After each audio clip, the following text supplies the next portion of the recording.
Hello and welcome to today's video.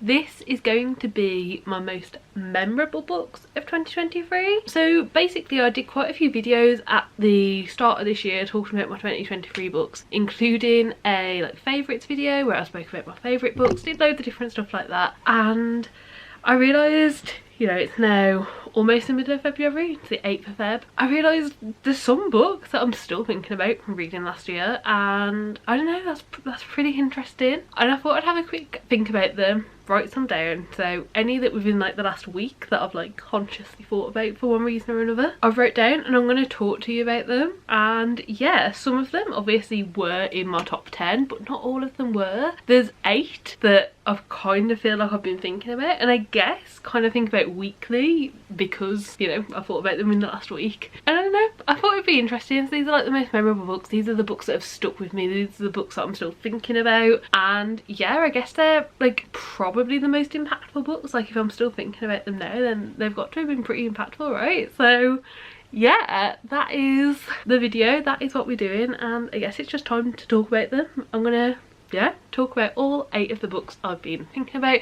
They are in no particular order, except for I've kind of put all of the ones that were also in my top 10 books of the year at the start, just because I feel like that's kind of interesting.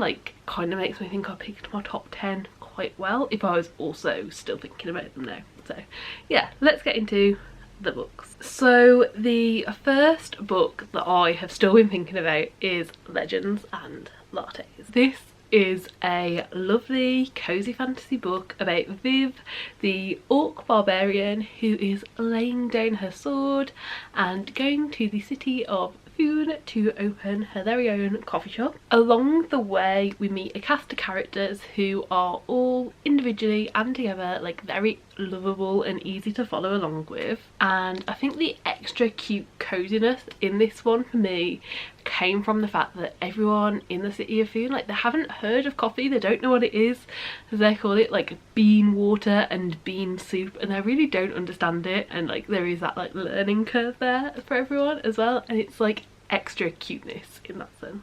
There definitely are conflicts within the book, but I'd say what makes this a cozy fantasy is the way that these conflicts are resolved. They're resolved in a very wholesome way, I'd say. It is always the most gentle way that the conflicts can be solved. They are solved that way. And yeah, I read this at the very start of 2023 and I'm still thinking about it now.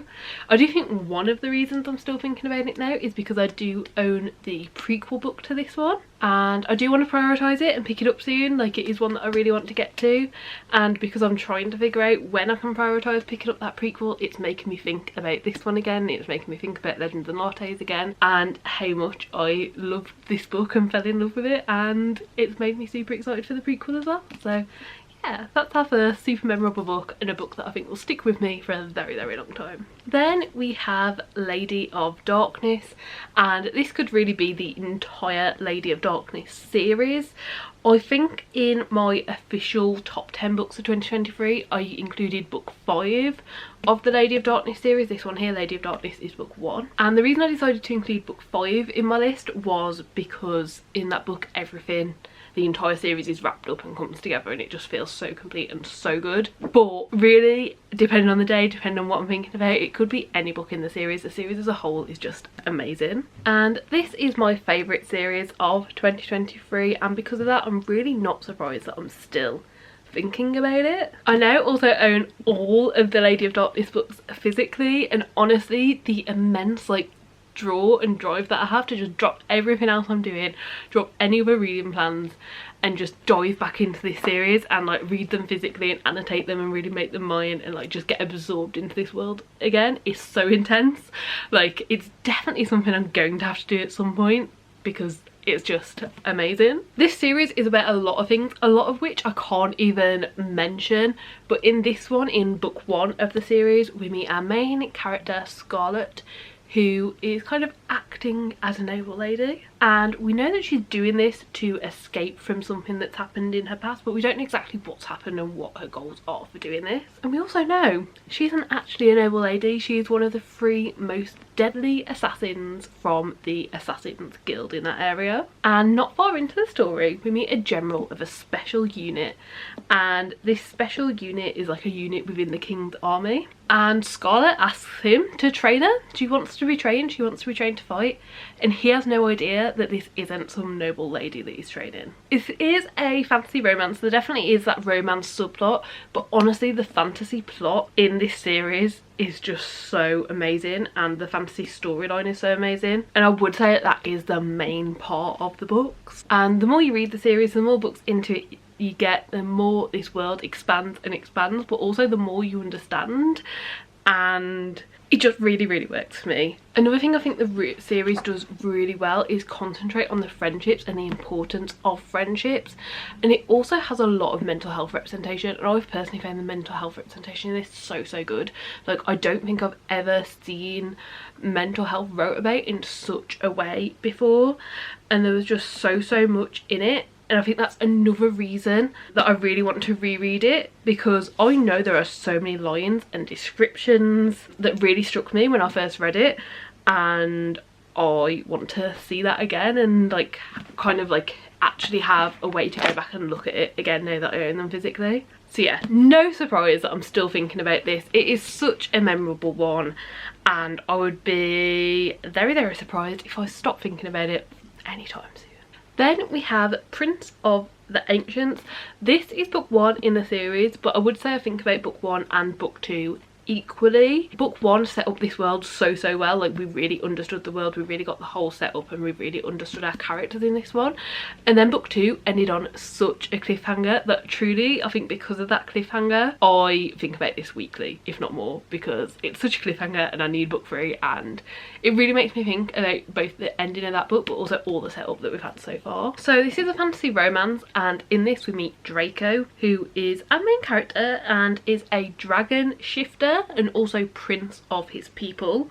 And not far into this we also meet Eli, and this is like whilst on the road and travelling we meet Eli, and whilst we spend a lot of time with our 2 main characters, they also both have like a pre-established friend or group of friends, and we get to know all of those as well. Eli is a human and from the human lands, and the human lands closed off access to the dragon lands quite a while ago, and the humans in the human lands have no idea that the dragons are actually dragon shifters and do have like a human form.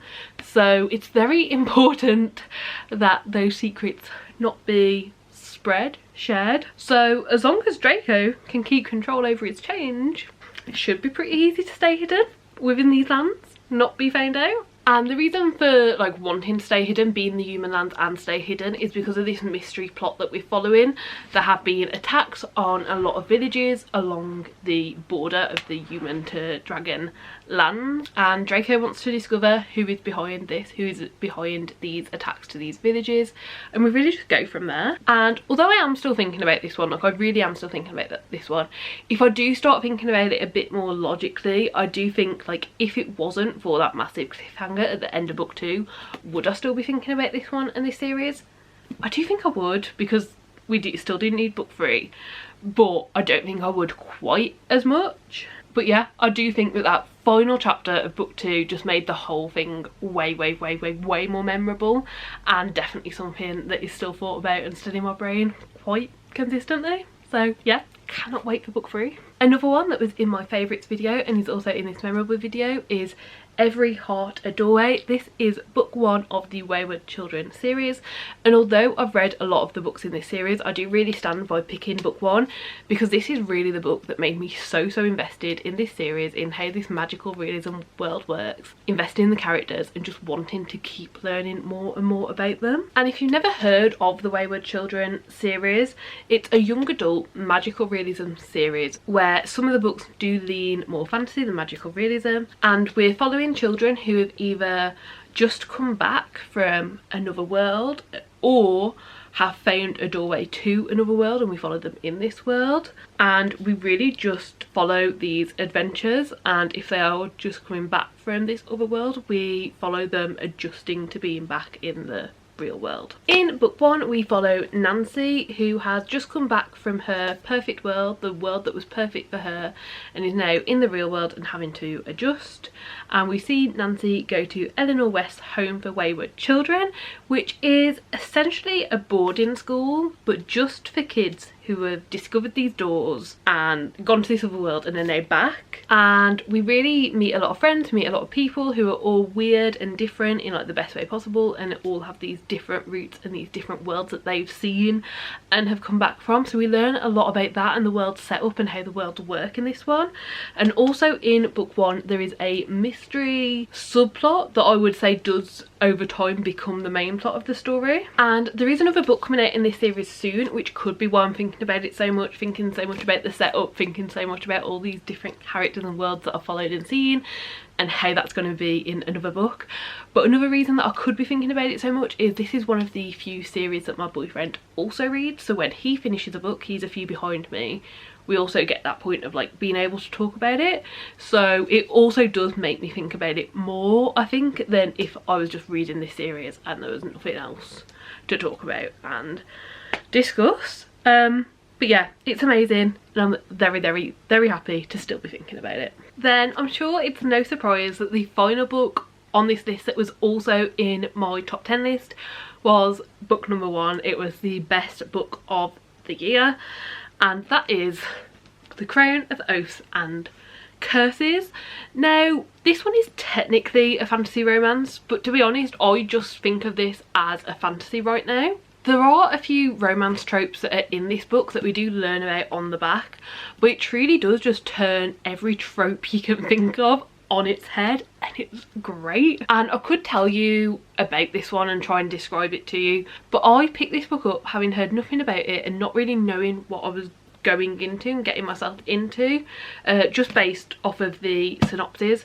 So I figured I'd read the synopsis out loud, and if it sounds good to you I would say just give it a go. I devoted my life to a king who was not my own. On the road to ultimate honour and glory I lost everything. Now, in a world ravaged by the whims of those who rule, I must turn my back on a lifetime of friendships and loyalties to face my own fate. The Savage Prince. Heir to the high fae throne of the southern lands, he is known for his brutality and cold heart. But with the kingdom on the brink of ruin, I have no choice but to seek him out. The war between the fae and the witches rages, and there's no end in sight. My destiny is clear. Help the prince defeat his enemies before it's too late. One small problem. I am Ruxbane Evening Star. The favoured child returned, a witch of the woods, the greatest enemy of my fate's blessed mate. So like it really is like enemies to lovers, like that is the trope that it feels like it's going to be, but it just turns it all on its head. Like this is just like enemies, like this, it's, yeah, it's so good. And although we do only touch upon the 2 main characters in that synopsis, there is a large like cast of characters. Like a lot of this is set where there are a lot of other people, and there are, you know, a lot more characters there to get to know and learn about, and it really does feel like you truly get to know everyone. Like all of these characters feel very flushed out, and like you do truly know them. And yeah, this one just truly blew me away. I already went into it with really high hopes, having read the back, and it was just shockingly good. I really struggle to explain it. Hopefully one day I'll be able to be like more eloquent about it. But yeah, I just know I'm going to be thinking about this for a long time. It is book 1 in a series. There are as of yet no other books in this series out, and I just cannot wait. So yeah, that's that one. Then I think the next 2 books are on the list, probably mainly because I've either been continuously trying to continue on with the series, or I have continued on with the series. So book number 6 of the list is Caraval. I picked this up last year, and yeah, it was great. It didn't make it to the top 10, but I feel like if I would have done an honourable mentions video, it would have made it onto honourable mentions. Like I did really thoroughly enjoy it, and I was really pleasantly surprised by how much I enjoyed it, to be honest. It is a YA fantasy following a magic event, like a magic setup that to me very much read like a festival. I really liked book one. It really opened up the world. I feel like I learned a lot, and by the end of it I feel like I did actually like end up liking the main character, which I really didn't think I would when I started it. I also read book two of this series last year, and it ended up following a different perspective, a different person's perspective, which I didn't know about, and I was really surprised by how much I loved it. Potentially even more than book one, to be quite honest. But there's now only one book left of this trilogy for me to finish, and I think it's going to be multiple POV, because there's still things to wrap up from characters and things, and I think it has to be multiple POV for that to work. I'm pretty confident it's going to be, let's just say that. And yeah, I've been really thinking about when can I get around to reading that third book. I really want to finish this trilogy. I really want to wrap it all up and see what happens to the characters that I've met along the way. And honestly, in book one I can just so vividly remember the atmosphere and the setup and how things were. And it's actually, potentially, if I read other books that make me feel this way about other festivals, it could inspire a video over the summer. But Caraval itself just gave me such Boomtown vibes. And I feel like this is YA, so I feel like the majority of people reading this will like not be able to experience Boomtown or really understand it.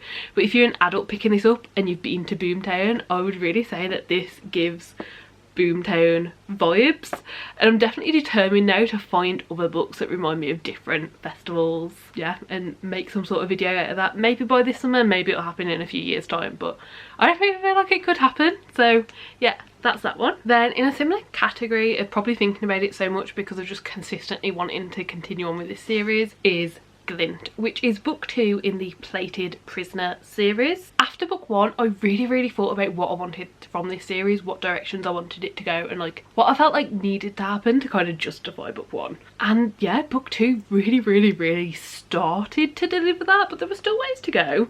I was really happy with how this went. Obviously I can't say much because it's book two of the series, so I can't tell you what actually happened in this one. I really felt like it started setting up the things that I wanted to happen. So in January I did actually end up straying from my TBR, and I have already read the third one in this series and purchased the fourth one, so I can get to that too. It really is just a series that I'm really thinking about. I really want to continue reading, and it really consistently makes me think about like what has happened, how we've seen this character, how we've seen this growth, like how is it moving along. And I don't think I can say anymore because I don't want to spoil anything, but yeah, really still thinking about this one. And then the final book in this video, book number 8, I actually feel like it could have made my top 10 and it didn't. And the reason it didn't make my top 10 is because I've like personally put a rule in place where I only include one book per author, and maybe I should change that rule, honestly. Like this book alone being in this most memorable books, and knowing that like it got pushed out of the top 10 because of having multiple by the author, like I do feel like maybe for next year that rule will be changing, because this is a book that I cannot stop thinking about. And that book is Reign of Shadows and Endings. So this is another series by the same author as the Lady of Darkness series, which we've already spoken about in this video. And this is book 1, and book 2 is coming out very soon. Literally today, earlier today, I ended up managing to read the prologue and chapter 1 because the author like dropped it on their Instagram because there's 2 weeks to go until book 2 comes out, so they've like dropped the prologue and chapter 1 to like do a little sneak peek. And I couldn't do anything else until I'd read it. Like this book really was just so amazing. It was so cool. And this book, this series, it's called the Legacy series. It has the same like rules and magical setup, like it's in the same universe as the Lady of Darkness series. Like on her Instagram and her website, the author does say like she only writes within this one universe, but like lots of different worlds and following lots of different characters. She's got like a whole setup thing of like all of the different things that she's planning on writing. Really cool. But I would definitely recommend reading Lady of Darkness first before this one, unless you want some of the bigger reveals, some of the bigger twists in Lady of Darkness that aren't known in that world are just a natural part of this world. So it won't necessarily like spoil anything in Lady of Darkness, but it will make some of the bigger reveals like just like things that you potentially already knew if you'd put them together. So yeah, I personally would definitely recommend Lady of Darkness first. And yeah, I definitely didn't enjoy it as much as Lady of Darkness. Lady of Darkness just really like grasped me. Like I read the entire series and it really got me, but I definitely feel like this book could have beat out some of the others in my top 10 if I delayed 2 books by the same author. So yeah, and I don't want to say anything about this one obviously, because for myself and personally I do think that talking about it can affect the impact of Lady of Darkness, so I don't want to say too much because I don't want to potentially spoil that one. But it's a very different setup.